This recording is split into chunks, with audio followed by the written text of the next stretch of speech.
దేవునికి మహిమ కలుగును గాక. కూడి వచ్చిన మీ అందరికీ నా హృదయపూర్వకమైన వందనాలు తెలియజేస్తున్నాను.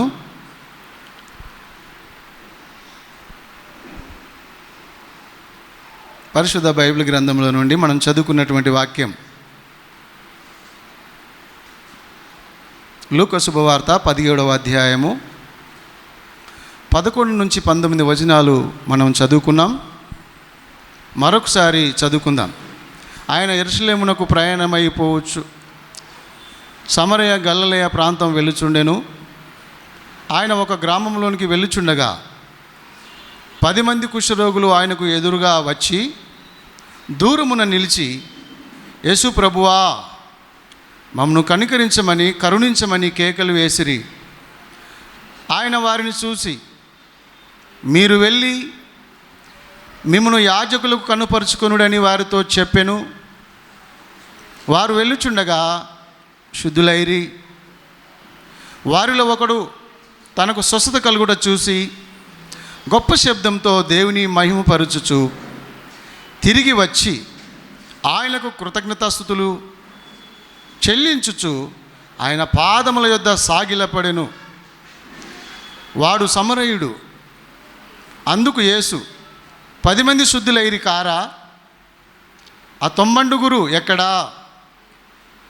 ఈ అన్యుడు తప్ప దేవుని మహిమపరచుటకు తిరిగి వచ్చిన వాడు ఎవడును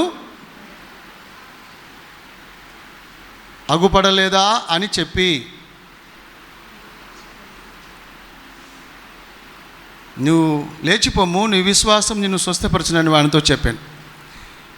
ఈ వాక్య పట్టికలో అనేక విషయాలు ఉన్నాయి. ఆధ్యాత్మికంగా మనకు కావలసినటువంటి ఆత్మీయ పాఠములు దీంట్లో ఉన్నాయి. చదివిన దాంట్లోనే మనం ఆలోచించాలి. దాన్ని మనం ఆలోచించినట్లయితే మనం నేర్చుకోగలిగినటువంటి ఆత్మీయ పాఠాలు దాగి ఉన్నాయి. వాక్యాన్ని మనము ఆలోచించాలి. దీన్ని మనం ఆలోచిద్దాం. దాంట్లో మనం ఏం నేర్చుకుందాం? ఈ 10 మంది కుష్ఠరోగులు ఎలా స్వస్థత పొందారు? ఈ 10 మంది కుష్ఠరోగులకు స్వస్థత ఎలా కలిగింది? మనం ఆలోచించాలి. ఎలా కలిగింది చెప్పగలుగుతారా? వాళ్ళకు విశ్వాసం ఉంది. విశ్వాసం ద్వారా వాళ్ళు స్వస్థత పొందారు. మీ విశ్వాసం మిమ్మును స్వస్థపరచును, నీ విశ్వాసం నిన్ను స్వస్థపరచును అని యేసుప్రభు చెప్పాడు. ఎవరికైతే విశ్వాసం ఉంటుందో వాళ్ళకు రోగం వచ్చినా కూడా స్వస్థత కలుగుతుంది, వాళ్ళు బాగుపడతారు. విశ్వాసం మెయిన్. విశ్వాసం లేకుండా దేవునికి ఇష్టడైనట అసాధ్యమైన విషయం. దేవుని యొద్దకు వచ్చేవాడు దేవుడు ఉన్నాడనియు తన్ను వెదుకువారికి ఫలము దయచేయువాడనియు నమ్మవలెను కదా. దేవుని యొద్దకు వచ్చేవాళ్ళు, మందిరానికి వచ్చేవాళ్ళు విశ్వాసంతో రావాలి. వస్తున్నామా పోతున్నామా కాదు, విశ్వాసంలో మనం అభివృద్ధి చెందాలి. విశ్వాసాన్ని మనం పెంచుకోవాలి, అభివృద్ధి పరచుకోవాలి. దినదినము మనం విశ్వాసాన్ని డెవలప్ చేసుకోవాలి, అభివృద్ధిలోనికి రావాలి. అలాగే యేసయ్య దగ్గరికి వెళ్ళిపోవాలి. యేసయ్య వచ్చేటప్పటికి భూమి మీద విశ్వాసం కనుగొనుట అసాధ్యము అన్నాడు. ఆయన వచ్చేసరికి విశ్వాసం బొత్తిగా చెడిపోతుంది. ఆయన రెండవ రాకడ వచ్చినప్పుడు విశ్వాసంలో ఉన్నవాళ్ళు చాలా తక్కువైపోతారు. తన విశ్వాసాన్ని చెరిపేసుకుంటారు. విశ్వాసఘాతకులుగా విశ్వాస భ్రష్టులైపోతారు. కొంచెమైన విశ్వాసము కాపాడుకోరు. అందుకే పౌలు అన్నాడు, నేను మంచి పోరాటం పోరాడితిని. మిగతాది మీరు చెప్పండి. నా పరువు కడముట్టించి తిని. మూడవది, నా విశ్వాసము కాపాడుకొంటిని. నేను మంచి పోరాటం పోరాడాను, నా విశ్వాసాన్ని కాపాడుకున్నాను. నాకు ఉన్నదేంటి? పరలోకంలో జీవ కిరీటం. హల్లెలూయా. బహుమానం పొందినట్లుగా మనం పరిగెత్తాలి. గాలికి ప్రయాసపడినట్టుగా భక్తి చేయొద్దు. భక్తి చేస్తే దానివల్ల మనకు మోక్షం దొరకాలి, బహుమానములు దొరకాలి. ఇది పందెపు రంగం. ఈ పోరాటంలో మనం గెలవాలి. ఓకే, 10 మంది కుష్ఠరోగులు శుద్ధులయ్యడానికి కారణం మొదటిది విశ్వాసం. మనలో విశ్వాసం ఉంటే దేవుని నుండి మనం ఏదైనా పొందుకోవచ్చు. స్తోత్రం చెప్పండి. విశ్వాసము లోపమైపోతే ఏం పొందుకోలేం. మనము బలమైన విశ్వాసం గల వారమై ఉంటే ఖచ్చితంగా దేవుని యొద్ద నుండి దీవెనలు, ఆశీర్వాదాలు, గొప్ప గొప్ప కార్యాలు మన జీవితంలో, మన కుటుంబంలో జరుగుతాయి. నమ్ముట నీ వలనైతే నమ్మేవానికి సమస్తము సాధ్యమే. నమ్ముతున్నావా? మనం నమ్మాలి. మనం విశ్వాసం కలిగిన వారమై ఉంటే గొప్ప కార్యాలు జరుగుతాయి. విశ్వాసులకు తండ్రి అయిన అబ్రహాం జీవితాన్ని మనం చూసినట్లయితే ఆయన గొప్పగా ఆశీర్వించబడ్డాడు, గొప్పగా దీవించబడ్డాడు. గొప్ప కార్యాలు ఆయన జీవితంలో దేవుడు చేశాడు. దేవునికి స్తోత్రం కలుగును గాక. హల్లెలూయా. స్తోత్రం చెప్పండి. జర నవ్వుతూ చెప్పండి. సీరియస్గా ఉంటే నేను బాధపడుతున్నా, ఎందుకు వస్తే మా మందిరానికి, ఈ మందిరం కాకుండా ఇంకెక్కడైనా వెళ్ళిపోతే బాగుండు అన్నట్టుంది. అలా అనుకోకండి. ఎక్కడ వెళ్ళినా మనలో మనము విశ్వాసం గలవారమై దేవుని వెంబడించుదాం. 10 మంది కుష్ఠరోగులు విశ్వాసంతో ఉన్నారు కాబట్టి వాళ్ళకు స్వస్థత కలిగింది. రెండవది, వాళ్ళు కలిసి ప్రార్థించారు. ప్రభువా, దావీదు కుమారుడా, మమ్మల్ని కనికరించుము అని ప్రార్థన చేశారు కాబట్టి వాళ్ళు స్వస్థత పొందారు. స్తోత్రం చెప్పండి. ఎలా స్వస్థత వచ్చింది? విశ్వాసం ద్వారా, ప్రార్థించడం ద్వారా, కలిసి ప్రార్థించడం ద్వారా. ఇది మంచిది. ఒంటరి ప్రార్థన ఓకే, కలిసి ప్రార్థించే దాంట్లో కూడా బలం ఎక్కువ ఉంటుంది. ఒకడు 10 మందిని తరిమితే, ఒకడు 100 మందిని తరిమితే, ఇద్దరు కలిసి 1000 మందిని తరమొచ్చు అని బైబిల్ సెలవిస్తుంది. ఒకరికంటే ఇద్దరు కలిసి ప్రార్థిస్తే గొప్ప కార్యాలు జరుగుతాయి. ఇది కుటుంబ ప్రార్థన. పిల్లలతో కలిసి భార్యాభర్తలు కూర్చొని ప్రార్థించేటువంటి సందర్భం ఇది. మనం కలిసి ప్రార్థించాలి. ఎక్కడ 2, 3 నా నామమును కూడి ప్రార్థిస్తారో అక్కడ నేను ఉంటానని దేవుడు వాగ్దానం చేశాడు. మనం కలిసి ప్రార్థించే విధానం కూడా నేర్చుకోవాలి. ఐక్యత, ఇది ఐక్యతను సూచిస్తుంది. మనందరం కలిసి ప్రార్థించాలి. ప్రార్థన కూడిక అన్నప్పుడు అందరు రావాలి. ఆదివారం వస్తారు కానీ ప్రార్థన కంటే రారు. ఆదివారపు క్రైస్తవులే ఎక్కువ, ప్రార్థించే క్రైస్తవులు తక్కువ. మరి ఏది ప్రాముఖ్యం మనకు? ప్రార్థన. బిల్లీ గ్రామ్ భక్తుడు చెప్పాడు కదా, క్రైస్తవులలో ఉండవలసిన మొదటి లక్షణం ఏంటంటే చెప్పండి? ప్రార్థన. రెండవది ప్రార్థన. మూడవది ప్రార్థన. ప్రార్థన ప్రార్థన ప్రార్థన మన ఊపిరి లాంటిది. ఊపిరి తీసుకోకపోతే ఏమైపోతాము? 1 నిమిషం ముక్కు పట్టుకోండి, మీరు చచ్చిపోతాం, శవం అయిపోతాం. ప్రార్థన లేని జీవితాలు కూడా శవం లాంటియే. మీరు జీవిస్తున్నారన్న పేరు ఉంది కానీ మీరు మృతులే. ప్రార్థన చేయనటువంటి వాడు చచ్చిన శవం లాంటి వాడు. ప్రార్థన మన జీవితాల్లో ఉండాలి, మన కుటుంబంలో ఉండాలి, మన సంఘంలో ఉండాలి. ఈ కుష్ఠరోగులు స్వస్థత పొందడానికి కారణం విశ్వసించారు, వాళ్ళు కలిసి ప్రార్థించారు. మూడవది, వాళ్ళు లోబడ్డారు, యేసయ్య మాట విన్నారు. యేసయ్య ఏమన్నాడు వారితో అంటే, మీరు వెళ్ళండి. ఏమన్నాడు ఆయన? 14వ వచనం, మీరు వెళ్ళి మిమ్మును యాజకులకు కనుపరుచుకోండి వారితో చెప్పెను. వారు వెళ్ళుచుండగానే స్వస్థత జరిగాను. హల్లెలూయా. లోబడుటలో స్వస్థత ఉంది, మాట వినడంలో స్వస్థత ఉంది. నిర్గమకాండము 15వ అధ్యాయము 26వ వచనం సెలవిస్తుంది, యెహోవా మాటలు శ్రద్ధగా వింటే ఐగుప్తీయులకు వచ్చిన రోగంలో ఏది నీకు రానియ్యా. మీ దేవుడైన యెహోవా వాక్కును శ్రద్ధగా వింటే, ఆయన దృష్టికి న్యాయమైనది చేసి, ఆయన ఆజ్ఞలకు విధేయులైతే, ఆయన కట్టలను అనుసరించి నడిచిన ఎడల నేను ఐగుప్తులకు కలగజేసిన ఏ రోగం మీకు కలగనీయను. నిన్ను స్వస్థపరచు యెహోవాను నేనే. స్తోత్రం చెప్పండి. స్వస్థత ఎలా జరుగుతుందంటే లోబడితే. లోబడాలి, మాట వినే స్వభావం ఉండాలి, టెంపర్ ఉండొద్దు. నీ మాట నేనే వింటా, నా ఇంటికి నేనే ధోరణి, నీ ఇంటికి నీవే పటేల్, ఇట్లా వద్దు. ఒక ఒక ఒక క్రమశిక్షణ అనేది సంఘంలో ఉండాలి. మనము దేవునికి లోబడాలి. నెంబర్ 1, మనం దేవునికి లోబడాలి, దేవుని మాట వినాలి. ఆయన మాట విన్నప్పుడు, ఆయనకు లోబడినప్పుడు మనకు స్వస్థత శీఘ్రం. ఈరోజు చాలామంది రోగాలతో ఉన్నారు, నొప్పులతో ఉన్నారంటే, అనారోగ్యాలతో ఉన్నారంటే మీరు దేవుని మాట వినట్లేదు. మీరు దేవుని మాట విన్నట్లయితే, దేవునికి లోబడినట్లయితే ఏ రోగం మీకు రానియా. నిన్ను స్వస్థపరచు యెహోవాను. ఈ కుష్ఠరోగులు స్వస్థత పొందడానికి వాళ్ళు ఈ కార్యాలు చేశారు, లోబడ్డారు. ఎక్కడ పొమ్మన్నాడు యేసుప్రభు వాళ్ళని? యాజకుల దగ్గరికి వెళ్ళండి, మిమ్మల్ని మీరు కనుపరుచుకోండి. ఇక్కడ మీరు ఒకటి ఆలోచించాలి. కుష్ఠరోగులు ఊరిలోనికి పోవడానికి వీలు లేదు. కుష్ఠరోగులు అపవిత్రులు కాబట్టి వారు ఊరి బయటనే ఉండాలి, అడవుల్లోనే ఉండాలి. ఏమా, ఎక్కడ ఉండాలి కుష్ఠరోగులు? సమాజంలో ఉండడానికి వీల్లేదు, ప్రజలలో తిరగడానికి వీల్లేదు, అందరితో కలిసిమెలిసి ఉండడానికి వీల్లేదు. వాళ్ళు బహిష్కరించబడిన వాళ్ళు, వారు వెలివేయబడిన వాళ్ళు, వాళ్ళు అరణ్యంలో అడవిలోనే ఉండాలి. కానీ యేసుప్రభు ఏమంటున్నాడు తెలుసునా? మీరు వెళ్ళండి, యాజకుల దగ్గరికి వెళ్ళండి, సమాజ మందిరంకి వెళ్ళి కనుపరుచుకోండి. వాళ్ళు ధైర్యం చేసి వెళ్ళారు.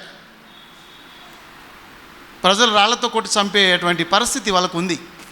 ప్రాణానికి తెగించి అయినా వాళ్ళు యాజకుల దగ్గరికి వెళ్ళారు. దేవుడు చెప్పిండు కాబట్టి ఆ మాటకు లోబడి వాళ్ళు వెళుతుండగానే స్వస్థత కలిగింది. స్తోత్రం, హల్లెలూయా. ఆ విధంగా వాళ్ళు స్వస్థత పొందారు. 10 మంది కుష్ఠరోగులు స్వస్థత పొందారు. అయితే అసలు విషయం ఏంటంటే కృతజ్ఞత లేదు.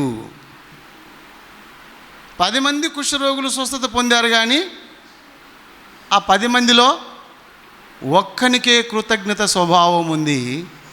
9 మంది కృతజ్ఞత లేనివారై ఉన్నారు. ఇది దేవుడు అడుగుతున్నాడు. వాళ్ళు విశ్వాసులే,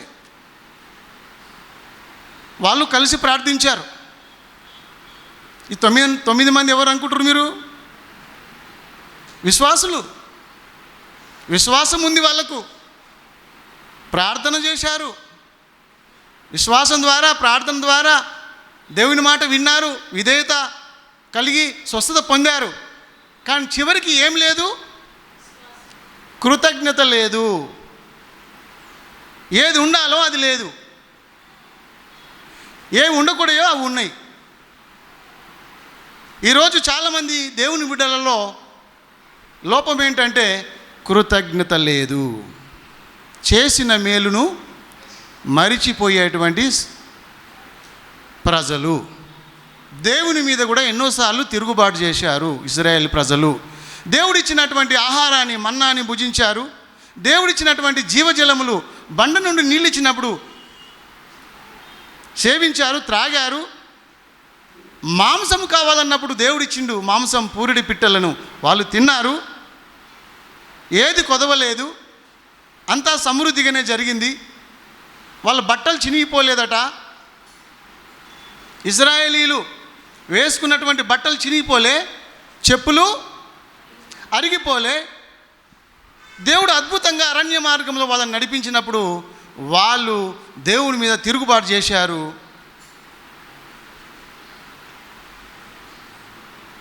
కృతజ్ఞత మర్చిపోయారు. ఈరోజు కూడా అదే ప్రాబ్లం ఉంది. మేలు మర్చిపోయే వాళ్ళు, కృతజ్ఞత స్వభావం లేనటువంటి వాళ్ళు, తల్లిదండ్రులకు అవిధేయులు, కృతజ్ఞత లేనివారు, మాట తప్పువారు, అనురాగులు, మనం తిమోతి పత్రికలో చూస్తున్నాం. ఈరోజు 10 మంది స్వస్థత పొందారు, కానీ 9 మందిలో కృతజ్ఞత లేదని యేసుప్రభు చెప్పాడు. యేసుప్రభు ఏమన్నాడు తెలుసునా? ఎక్కడ మాట? 17వ వచనం చూద్దాం. అందుకు యేసు 10 మంది శుద్ధులైరి కారా? ఆ 90 ఎక్కడా? ఇది ప్రశ్న.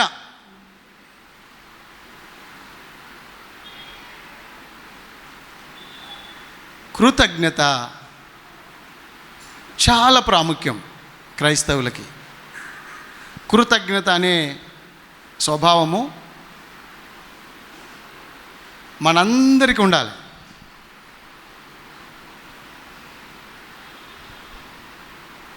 వీడు అడిగాడు, ఆ 9 మందితో మాట్లాడిండు, ఒరేయ్ సహోదరులారా, యేసుప్రభు మనల్ని స్వస్థపరిచిండు,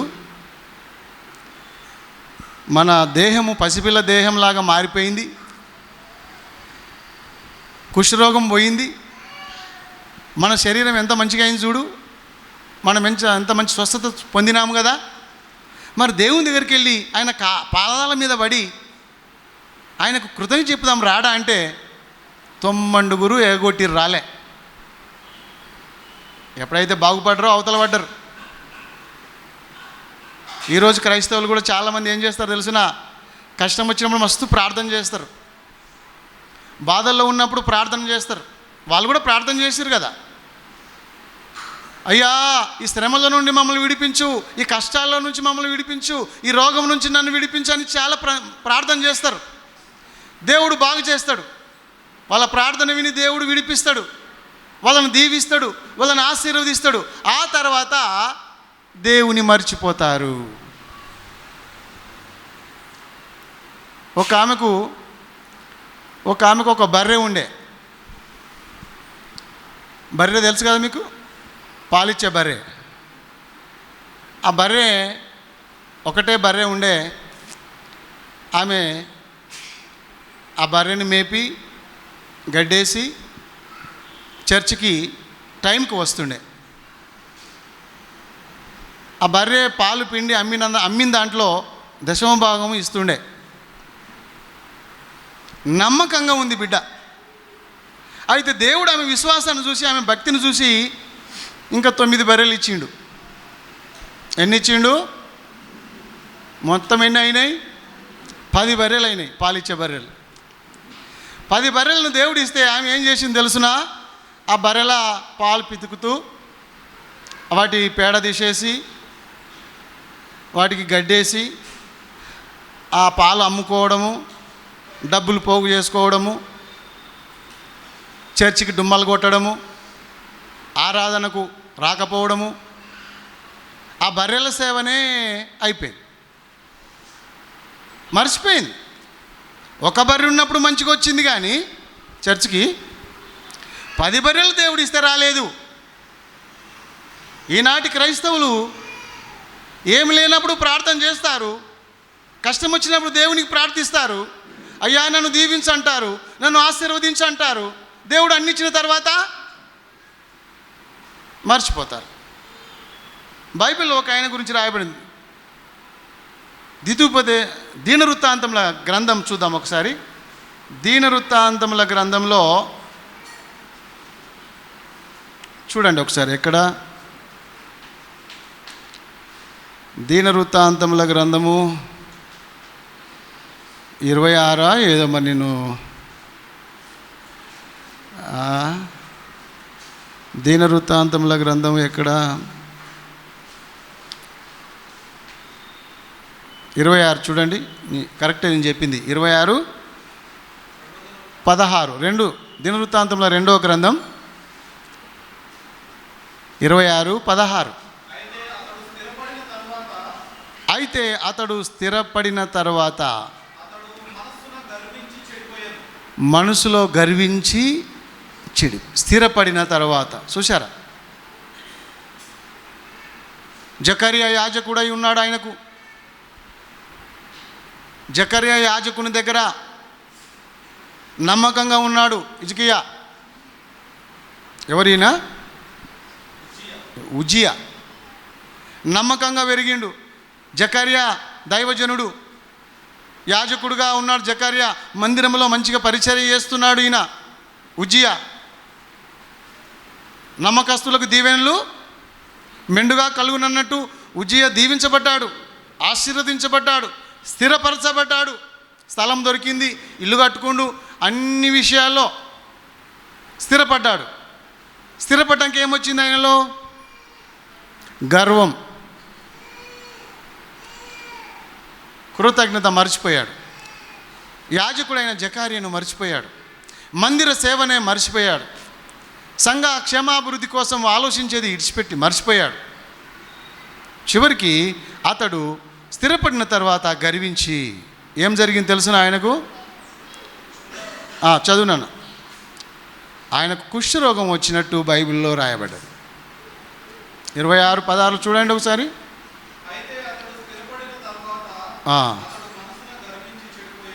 గర్వించి చెడిపోయాను. 20వ వచనం చూడండి. ప్రధాన యాజకుడైన జకర్యాను యాజకులందరూ అతని వైపు చూడగా అతడు నొసట కుష్ఠరోగం గలవాడై ఉండేను గనుక వారు తడువు చేయక అక్కడ నుండి అతన్ని బయటికి వెళ్ళగొట్టిరి. యెహోవా తన్ను మొత్తెనని ఎరిగి బయటికి వెళ్ళుటకు తానును త్వరపడెను. రాజైన ఉజ్జియా తన మరణ దినం వరకు కుష్ఠరోగి అయి ఉండెను. కుష్ఠరోగి అయి యెహోవా మందిరంలోనికి పోకుండా ప్రత్యేకింపబడిన కనుక అతడు ప్రత్యేకముగా ఒక ఇంటిలో నివసించుండెను. ఓకే, కృతజ్ఞత మర్చిపోతే ఏం జరిగింది తెలిసిన ఆయనకు? కుష్ఠరోగం వచ్చి యెహోవా అతని మొత్తాడు. మనం ఎప్పుడు కృతజ్ఞత భావాన్ని మర్చిపోవద్దు. దావీదు అంటాడు కదా, దావీదు ఎంత ఎత్తు ఎదిగినా, ఇశ్రాయేలు ప్రజలకు రాజుగా అంత పైకి ఎదిగిన గొర్రెల దొడ్డిలో నుండి సింహాసనంపై దావీదు కూర్చున్నాడు. దేవుడు ఆయనను అట్లా ఆశీర్వదించాడు, హెచ్చించాడు. కానీ దావీదు గర్వించలేదు. దావీదు ఎప్పుడు కూడా కృతజ్ఞత భావం కలిగి ఉన్నాడు. ఎప్పుడు కూడా దేవుని స్తుతించేవాడు, ఎప్పుడు దేవునికి కృతజ్ఞతలు చెల్లించేవాడు, ఎప్పుడు దేవుని ఆరాధించేవాడు, ఎప్పుడు దేవుని స్తుతించేవాడు. 7 సార్లు స్తుతించేవాడు, 3 సార్లు ప్రార్థించేవాడు దావీదు. కృతజ్ఞత గలవారు అలా ఉంటారు. కృతజ్ఞత ఏం చేస్తుందో తెలుసునా? కృతజ్ఞత ఉంటే దేవుని దగ్గరికి నడిపిస్తుంది. ఆ 9 మందిని వదిలిపెట్టి ఆ ఒక్కడు తిరిగి వచ్చి దేవుని పాదముల మీద పడి గొప్ప స్వరముతో ఆయన ఆరాధిస్తూ కృతజ్ఞత చూపించాడు. కృతజ్ఞత ఉంటే ఖచ్చితంగా మందిరానికి నడిపిస్తుంది. కృతజ్ఞత లేకపోతే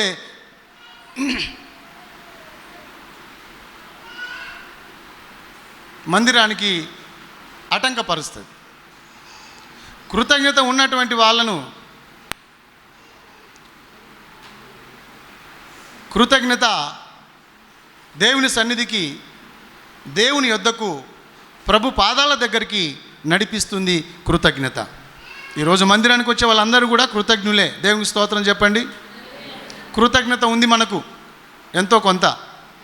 నా దేవుని నేను ఆరాధించాలి, నా దేవుని సన్నిధికి వెళ్ళాలి, ఏదేమైనా సరే అన్ని పక్కకు పెట్టేసి ఈరోజు దేవుని మందిరంలో చేరి ఆరాధిస్తున్నామంటే నువ్వు కృతజ్ఞుడివే. కృతజ్ఞత భావం నీలో ఉంది అని మనము గుర్తించవచ్చు. స్తోత్రం చెప్తాం. అలాగే ఆ రోజు సమరయుడు వాళ్ళని అడిగిండు, మనం ప్రభు దగ్గరికి వెళ్దామంటే వాళ్ళు రాలేదు. మరి వాళ్ళు పోతలేరు కదా, నేను కూడా పోను అనుకోలేదు. వాళ్ళు రాకపోయినా వాళ్ళ భక్తి వాళ్ళదే, నా భక్తి నాదే, ఎవరి విశ్వాసం వాళ్ళదే. యెహోషువ అన్నట్లు నేను నా ఇంటి వారు యెహోవాను సేవిస్తాము అన్నట్లు అతడు వచ్చి ప్రభుని స్తుతించాడు, మహిమపరిచాడు, కృతజ్ఞతలు చెల్లించాడు. హల్లెలూయా చెప్పండి, స్తోత్రములు. ఒక వాక్యం చదువుకుందాం. కీర్తన 69లో, కీర్తన 69:30 వచనం.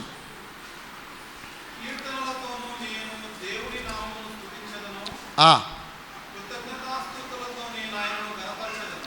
ఆ. ఎద్దు కంటెను కొమ్ములను డెక్కలను గల కోడె కంటెను అది యెహోవాకు ప్రీతికరం. అక్కడ ఆగండి. దేవునికి ఏది ప్రీతికరం తెలుసునా? ఎద్దు కంటే, ఇంకా డెక్కలు కలిగిన కోడి కంటే ఏది ఇష్టం? కృతజ్ఞత ఇష్టం. ఈరోజు నువ్వు మాట వినడమే శ్రేష్టం అన్నట్టు, బలి అర్పించుట కంటే మాట వినడమే శ్రేష్టమని సమూయేలు గ్రంథంలో మనం చూస్తున్నాం కదా. ఇక్కడ ఎద్దును కోడలను అర్పించడం కంటే కూడా కృతజ్ఞతలు తెలియజేయడము దేవునికి మహా ఇష్టం. స్తోత్రం చెప్పండి. కృతజ్ఞత హృదయం గల వారిని దేవుడు దీవిస్తాడు. కృతజ్ఞత లేని వారు 1000 మంది కూలిపోయినా కృతజ్ఞత కలిగిన వాళ్ళు నిలబడతారు. మనము కృతజ్ఞత కలిగిన వారమై ఉండాలి. ఏమంటుండ ఆయన 30వ వచనం, కీర్తనలతోనూ నేను దేవుని నామమును స్తుతించెదను, కృతజ్ఞతాస్తుతులతో నేను ఆయనను ఘనపరచెదను. ఎందుకంటేను కొమ్ములను డెక్కలను గల కోడి కంటేను అది యెహోవాకు ప్రీతికరము. నాకు ఎంత మంచిగా ఈ మాట చాలా నచ్చింది నాకు. కొమ్ములు తిరిగిన కోడే, డెక్కలు కలిగిన కోడే, బలిసిన కోడెని ఇవ్వడం కంటే, ఎద్దులను వధించడం కంటే కృతజ్ఞత కలిగి ఉంటే చాలు. మనం కృతజ్ఞులమై ఉంటే చాలు. దేవుడు నిన్ను దీవిస్తాడు. చెప్పండి స్తోత్రం.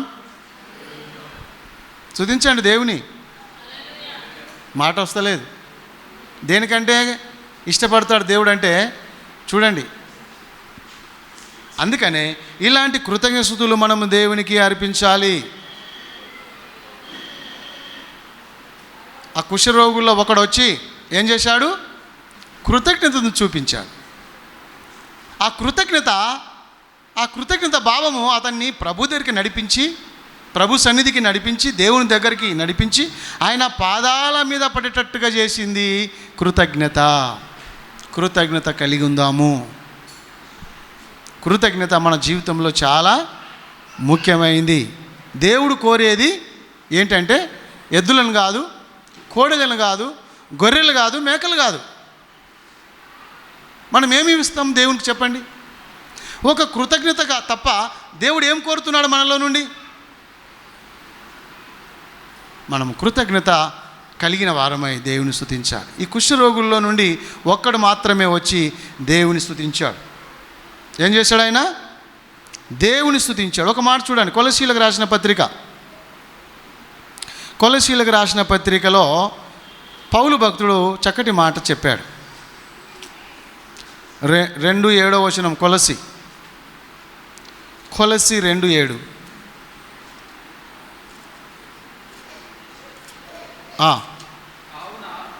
కావున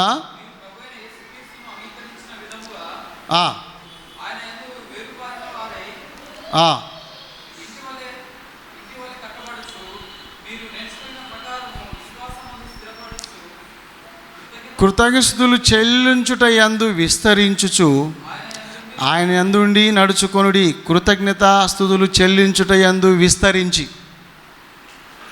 మనం ఎక్కడ డెవలప్ కావాలంటే, ఎక్కడ అభివృద్ధి చెందాలంటే కృతజ్ఞత విషయంలో ప్రభు చేసిన ప్రతి మేలును జ్ఞాపకం చేసుకోవాలి. అందుకే దావీదు అంటాడు, నా ప్రాణమా యెహోవాను సన్నుతించుము, ఆయన చేసిన మేలులో దేనిని మరవకుము. నా ప్రాణమా, నా అంతరంగంలో ఉన్న సమస్తమా. మనము ఈ కృతజ్ఞత భావం కలిగి ఉంటే మనము, మన పిల్లలు గొప్పగా దీవించబడతాము. హల్లెలూయా. కష్టం వచ్చినా, నష్టం వచ్చినా, శ్రమలైనా, నిందలైనా, బాధలైనా, దేవుని మీద మనకు కొన్నిసార్లు బాధ అనిపించిన సనుక్కోకుండా, గునుక్కోకుండా దేవుని దగ్గరికి వచ్చి కృతజ్ఞత చెప్పాలి. చాలామంది దేవుని మీద సనుక్కుంటూ ఉంటారు. ఏం చేసిండు నాకు దేవుడు? ఇన్ని కష్టాలు వచ్చినాయి, నాకు ఈ రోగం వచ్చింది, నాకు దేవుడు ఏం మేలు చేసిండు నాకు అంటారు కొంతమంది. తిరుగుబాటు చేస్తారు. తిరుగుబాటు చేయొద్దు, కృతజ్ఞత కలిగి ఉండాలి. దేవుడు మేలు చేయకపోతే ఈరోజు నువ్వు నేను ఉండము, సచ్చి సమాధిలో ఉంటాము. యెహోవా నాకు సహాయం చేసి ఉండని ఎడల నిశ్చయముగా నేను మౌనమందు నిలిచియుందును. యెహోవా నాకు సహాయం చేసి ఉండని ఎడల నిశ్చయముగా నేను మౌనమందు, అంటే సమాధి చేసి నన్ను మట్టిలో వేడుదురు. ఆయన సహాయం చేశాడు కాబట్టి ఈరోజు నేను జీవం కలిగి ఉన్నాను, బ్రతుకుతున్నాను, చలించుచున్నాను, ఉనికి కలిగి ఉన్నాను, జీవము కలిగి ఉన్నాను, మాట్లాడుతున్నాను. ఏమంటారు? ఆయన సాయం చేయలేదా? మనకి సాయం చేశాడు. ఉచితంగా ఆయన గాడుపునిచ్చాడు, ఉచితంగా నీరునిచ్చాడు, ఉచితంగా వెలుగునిచ్చాడు, భూమి ఆకాశాలను ఇచ్చాడు, 5 పంచభూతములను ఇచ్చాడు, తినడానికి ఆహారం ఇచ్చాడు, కట్టుకోవడానికి వస్త్రాలను ఇచ్చాడు, ఉండడానికి ఇల్లు ఇచ్చాడు, ఆరోగ్యం ఇచ్చాడు, తిన్నది అరగడానికి ఆరోగ్యం ఇచ్చాడు,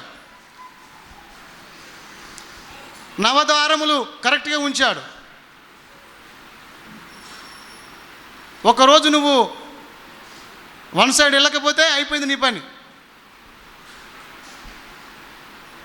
ఏమంటారు? టాయిలెట్. ఒక రోజంతా నువ్వు టాయిలెట్ చేయకపోతే ఏమవుతావు? కడుపుబ్బి నారాయణ హాస్పిటల్ వేస్తే ఇక దానికి చెకప్లు చేసి ఆ పరీక్ష ఈ పరీక్ష 50,000 చేస్తారు నీకు ఒక్కరోజు టాయిలెట్ కరెక్ట్గా లేకపోతే. మరి ఈరోజు రోజుకు 4-5 సార్లు టాయిలెట్ చేస్తున్నావంటే దేవుడి కృప కాదా? నేను కూడా అనుకుంటా కొన్నిసార్లు ఆ టైంలో. మలమూత్రములు దేవుడు నీకు అన్ని రకాలుగా మేలు చేస్తే దాన్ని గ్రహించవా? ఒక ఆయనకు మోషన్స్ ఫ్రీగా లేక కడుపుబ్బి చచ్చిపోయాడు, టాయిలెట్ కరెక్ట్గా లేక ఒక ఆయన కడుపుబ్బి చచ్చిపోయాడు. నీకు అన్ని కరెక్ట్గా ఉన్న దేవుడు ఇస్తే దేవుడు చేసిన మేలులు తలంచుకోవా? కృతజ్ఞత కలిగి ఉండవా? ఎప్పుడు దేవుని మీద సనుకోవడమేనా, గునుకోవడమేనా నీ బతుకంతా? ప్రతి చిన్న మేలును కూడా మనం గుర్తు చేసుకోవాలి. ధనవంతులకి అన్నం తింటే అరగదు, నీకేమో పటక్కన అరిగిపోతుంది. 3 పూటలు తింటావు నువ్వు గట్టిగా. చికెన్ తిన్నా అరుగుతుంది, మటన్ తిన్నా అరుగుతుంది, ఫిష్ తింటావు. ఎన్ని తిన్నా దేవుడు నీకు అరిగిస్తుండంటే దేవునికి స్తోత్రం చెప్పు. మొన్న ఒకరోజు మా అల్లుడు ఫిష్, చికెన్, మటన్ తిన్నందుకు హాస్పిటల్ పడ్డాడు. అరగలేక పాపం 60,000 అయినాయి. దేవుడు ఆయన బ్రతికించి మళ్ళీ సజీవుడిగా ఉంచిండు. ప్రార్థన చేసినాం మనం అందరం. 60,000 బొక్క. మరి నీకు రోజు అరిగిస్తున్నాడే, ఇసుక తిన్నా కూడా అరిగిస్తుండే దేవుడు. ఉచితంగా ఎయిర్ గాడిపిస్తుండే, వాతావరణాన్ని ఇచ్చాడే, ఇంకా నన్ను బ్రతికించావు. దేవునికి స్తోత్రం, హల్లెలూయా. ఈ కృతజ్ఞత కలిగిన వారమై మనం ప్రభుని వెంబడించినట్లయితే దేవుని బిడ్డలారా, కృతజ్ఞత చెల్లించే విషయంలో విస్తరించాలట. కృతజ్ఞత ఎక్కువగా చెల్లించాలి. తెస్సలోనికీయులకు రాసిన పత్రిక 5వ అధ్యాయం 18వ వచనంలో ఉంది, ప్రతి విషయంలో దేవునికి కృతజ్ఞతాస్తుతులు చెల్లించండి. ప్రతి విషయంలో దేవునికి కృతజ్ఞతాస్తుతులు చెల్లించండి. కాబట్టి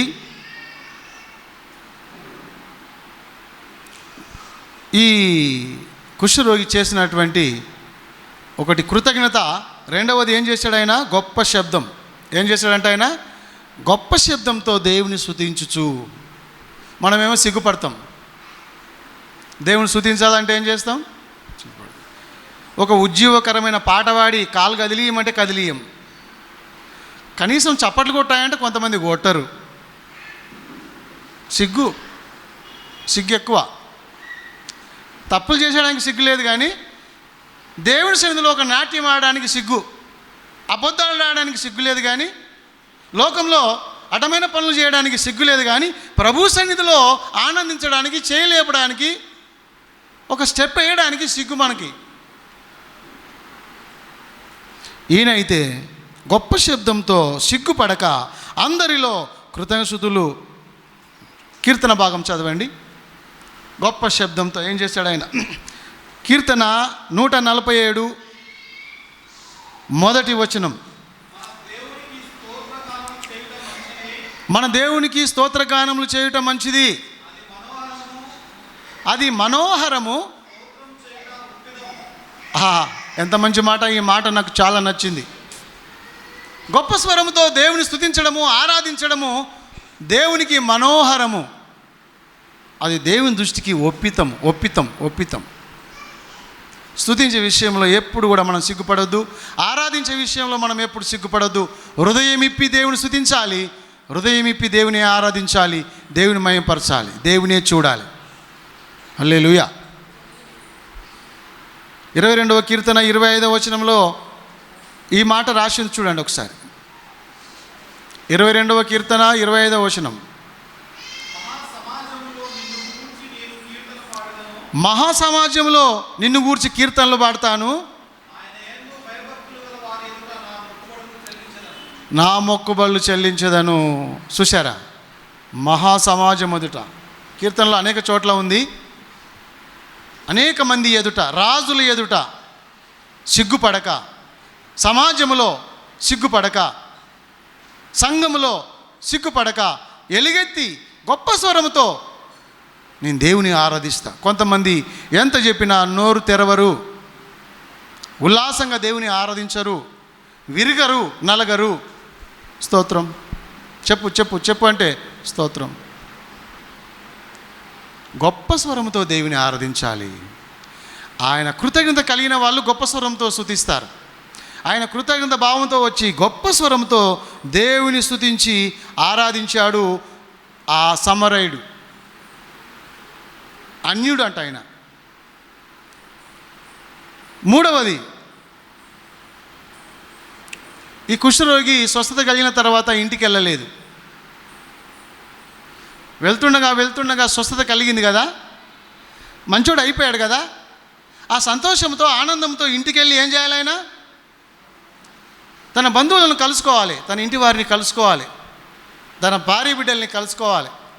నేను మంచిగా అయిపోయినా, నాకు స్వస్థత కలిగింది, దేవుడు నన్ను బాగు చేశాడని వెళ్ళి ఆ సంతోషాన్ని అందరితో పంచుకోవాలి. కానీ ఆయన ఏం చేశాడంటే, ఈ సంతోషం అందరికీ పంచుకోవడం తర్వాత సంగతి, కానీ ఈ స్వస్థత ఇచ్చిన దేవుని దగ్గరికే నేను వెళ్ళాలి, నాకు మేలు చేసిన దేవుని దగ్గరికే నేను మొట్టమొదటిగా వెళ్ళి కృతజ్ఞత చెప్పుకోవాలి. ఆ తర్వాత అందరికి చెప్తా. ఈ 9 మంది ఎటుపోయారో ఏమో, మాయమైపోయారు. కానీ ఈ ఒక్కడొచ్చి తన ఇంటికి వెళ్ళకుండా, తన బంధువుల దగ్గరికి వెళ్ళకుండా, తన స్నేహితుల దగ్గరికి వెళ్ళకుండా, ఎవరైతే మేలు చేశారో, ఏ దేవుడైతే స్వస్థపరిచాడో ఆ యేసయ్యని ముందు కలుసుకోవాలి. ఆయనకు నేను కృతజ్ఞత చెప్పినాకనే అందరూ తర్వాత నా ఇంటికి వెళ్తా అనుకున్నాడు. యేసయ్య దగ్గరికి వచ్చాడు. ఆ 9 మంది ఏమో ఇంటికి వెళ్ళిపోవచ్చు. ఈయన మాత్రము యేసయ్య దగ్గరికి వచ్చి గొప్ప స్వరంతో స్తుతిస్తూ ఆ దేవుని మహిమపరిచాడు. హల్లెలూయా.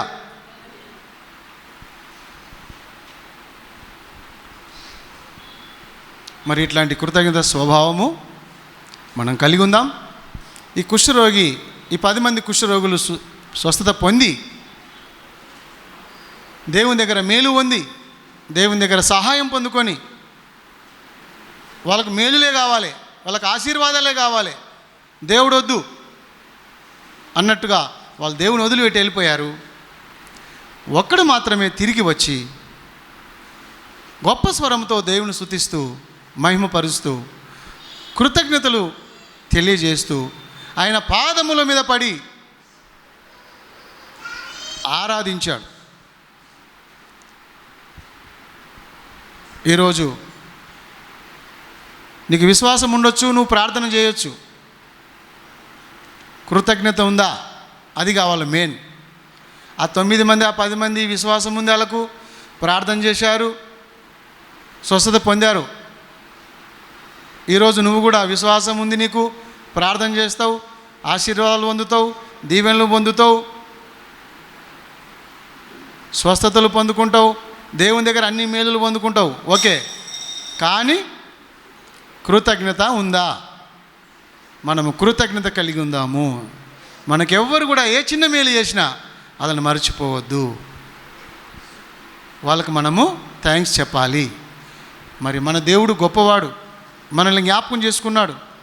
దేవుడి కంటే కొంచెం తక్కువ వారిగా చేశాడు. మనం చదువుకున్న కీర్తనలో మహిమ ప్రభావములతో ఆయన మనల్ని నింపాడు, కిరీటాన్ని ధరింపజేశాడు, గొప్ప రక్షణ ఇచ్చాడు, మన కోసం సిలువలో మరణించాడు, రక్తము కార్చాడు, సమాధి చేయబడి తిరిగి లేచాడు.